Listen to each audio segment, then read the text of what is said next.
खूप कमी ऐकू येणारी ही गाणी आहेत, त्याच्यामुळे ती ऐकली की पुन्हा प्रत्ययाचा आनंद येतो आणि खूप छान वाटतं.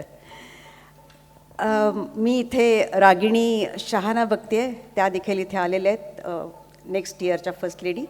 आणि also I see Gauri Shikarpur, Sumedha Bhosale, Sheetal Shah तर आहेतच स्टेजवरती, तुम्ही त्यांना पाहिलं. प्रवीण गोखलेही इथे आलेले आहेत, त्यांचंही स्वागत, तुम्हा सर्वांचं मनपूर्वक स्वागत पुन्हा एकदा.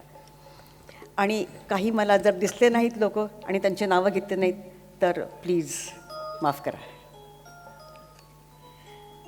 लता मंगेशकर ही केवळ एक व्यक्ती नाही, तर लता मंगेशकर नावाचं ते एक सुरांचं गाव होतं, एक तारांगण होतं, जिथे अनेक स्वयंप्रकाशित सूर ग्रहगोलांप्रमाणे चमचमत होते. आणि सारे संगीतप्रेमींना या गावाचा, या तारांगणाचा खूप आधार होता. लताजींचे सूर आपल्याबरोबर आयुष्यातल्या प्रत्येक अनुभवामध्ये असतात. आयुष्याच्या वाळवंटात ते दवबिंदू बनून येतात. तर कधी सगळं काही चिंब झालेलं असताना ते कोवळं ऊन बनून येतात, तर कधी रात्रीच्या अंधारात चांदणं बनून येतात.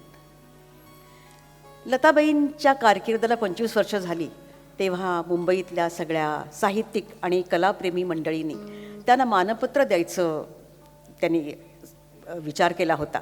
आणि त्यासाठी आचार्य अत्र्यांनी एक त्यांच्या मराठामध्ये एक लेख लिहिला होता. आचार्य अत्रे पण त्या कमिटीवरती होते. आणि त्याने लिहिलं होतं, अरे लताला मानपत्र देताना तुम्ही कागदावर लिहून देणार का? आचार्य अत्रे त्यांच्या कवी मनासाठी आणि त्यांच्या अतिशयोक्तीसाठी प्रसिद्धच होते. पण ही अतिशयोक्ती लताबाईंना अगदी समर्पक, अगदी त्यांना साजेशी, शोभेशी अशी आहे. ऐका अत्रे काय म्हणतात ते, त्यांना कसं मानपत्र दिलं पाहिजे. तर अत्र्यांनी म्हटलंय, प्रभात कालची कोवळी किरणं दवबिंदूंमध्ये भिजवून त्या शाईने, प्रभात कालची कोवळी किरणं दवबिंदूंमध्ये भिजवून त्या शाईने, कमलतंतूंच्या लेखणीने, वायुलहरींच्या हलक्या हाताने, फुलपाखराच्या पंखावर मानपत्र लिहून ते गुलाब कळीच्या करंडकातून लताला अर्पण करा, तर तो तिचा खरा सन्मान होईल. तुम्ही कागदावरचं कसं काय देता लताला? ती तर गंधर्व कन्या आहे.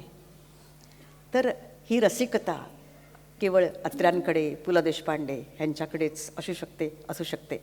पु ल देशपांडे एकदा म्हटलं होतं की अंधारातून प्रकाशाचा किरण जावा, तसा लताचा आवाज आपल्या काळजात घुसतो आणि पुन्हा एकदा जगायची इच्छा मनात निर्माण करतो. मित्रहो, पुढचं गीत अगदी अनोखं आहे. एका नवथर तरुणीच्या मनातले नवीन कोवळे भाव लताबाईंनी त्यांच्या गोड आवाजात किती छान, किती गोडपणे व्यक्त केले आहेत पहा. गात आहेत शीलू मेहता.